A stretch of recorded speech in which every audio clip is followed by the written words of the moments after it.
ప్రజల స్వేచ్ఛ, స్వతంత్రం, సమానత్వాలకు ప్రతీక మన రాజ్యాంగమని జిల్లా పరిషత్ చైర్మన్ మజ్జి శ్రీనివాసరావు అన్నారు. బుధవారం విజయనగరం జిల్లా కేంద్రంలోని జిల్లా పరిషత్ కార్యాలయంలో రాజ్యాంగ ఆవిర్భావ దినోత్సవ వేడుకలలో ఆయన పాల్గొని అంబేద్కర్కి ఘన నివాళులర్పించి రాజ్యాంగ ప్రతిజ్ఞ చేశారు. ఈ సందర్భంగా ఆయన మాట్లాడుతూ దేశ ప్రజలు తమ కోసం రాజ్యాంగాన్ని 1949లో తమకు తాము సమర్పించుకున్న రోజు ఈ నవంబర్ 26 అని, మన రాజ్యాంగం దాదాపుగా 80 దేశాల రాజ్యాంగాలను అధ్యయనం చేశాక తయారైన రాజ్యాంగమని అభివర్ణించారు.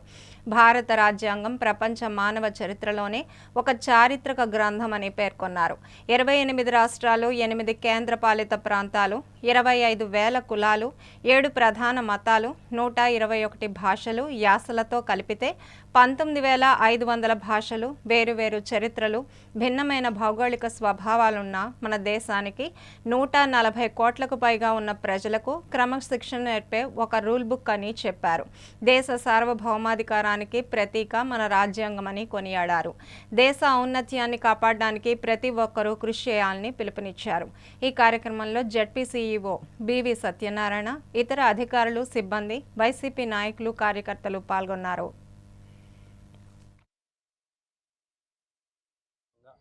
నవంబర్ 26వ తారీఖుని 2015వ సంవత్సరంలో కేంద్ర ప్రభుత్వం మన రాజ్యాంగాన్ని అమలుపరుచుకోవడానికి ఈ రోజు నుంచి అమలుపరుస్తున్నాం కాబట్టి దీన్ని రాజ్యాంగ దినోత్సవంగా జరుపుకుందామని చెప్పి ఆనాడు నిర్ణయించారు.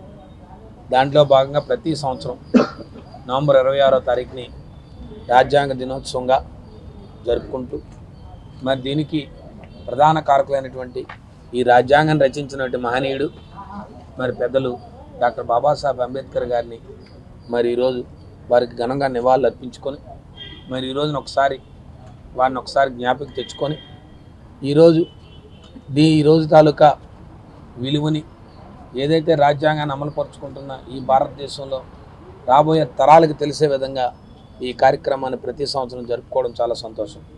అందుకే ఈరోజు ప్రధానంగా భారత రాజ్యాంగం దినోత్సవం అంటే ఒక రాజ్యాంగం, ఒక దేశం ఏర్పడింది నూతనంగా. ఆనాడు భారత రాజ్యాంగ దినోత్సవాన్ని ఈరోజు మనం జరుపుకుంటా ఉన్నాం.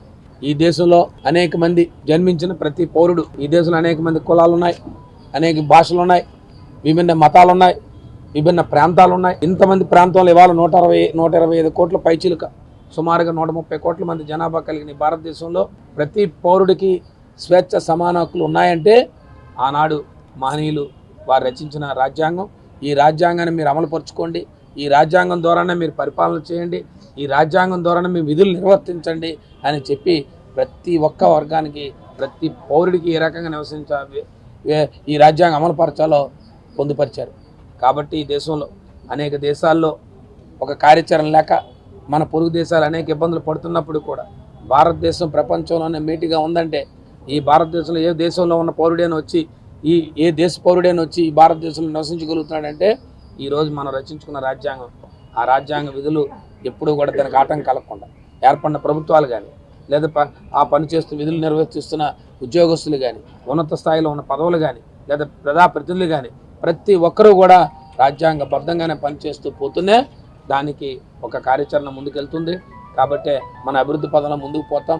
కాబట్టి ఇవాళ ఈ ప్రభుత్వంలో, దేశంలో చెప్తా ఉన్న ప్రతి ప్రభుత్వాలు కూడా ప్రతి పౌరుడికి కూడా విద్యా, వైద్యం, ప్రతి పౌరుడికి కూడా విద్యా, వైద్యం అంతా కూడా రాజ్యాంగబద్ధంగా హక్కులు కలగాలి. ప్రతి పౌరుడు, ఎన్నికైన ప్రభుత్వాలు ఈ దేశంలో ఉన్న ప్రతి రాష్ట్రంలో పుట్టే పౌరుడికి కూడా సమానమైన హక్కులు రాజ్యాంగబద్ధంగా కలగాల. ఇదే ఈ రాజ్యాంగం మనకు కల్పించింది. ఖచ్చితంగా దాన్ని అమలుపరిచే దిశగా మేము అందరం పోతా ఉన్నాం. ఖచ్చితంగా ఈ రాజ్యాంగం ఏదైతే దినోత్సవం ఉందో దీన్ని ఎప్పుడు కూడా ప్రతి సంవత్సరం జరుపుకుంటూ ఈ వచ్చే సంవత్సరం కాలం నాటికి ఎక్కడా కూడా రాజ్యాంగం భిన్నంగా చేయకుండా, రాజ్యాంగాన్ని అమలుపరుచుకుంటూ, ఎక్కడా కూడా ఇబ్బంది కలగకుండా ప్రతి పౌరుడికి రాజ్యాంగం తాలూకా విలువల్ని, హక్కుల్ని, సమాన హక్కుల్ని కలిగిస్తూ ముందుకు పోవడమే ఈ రాజ్యాంగం తాలూకా ప్రాథమికమైన హక్కు.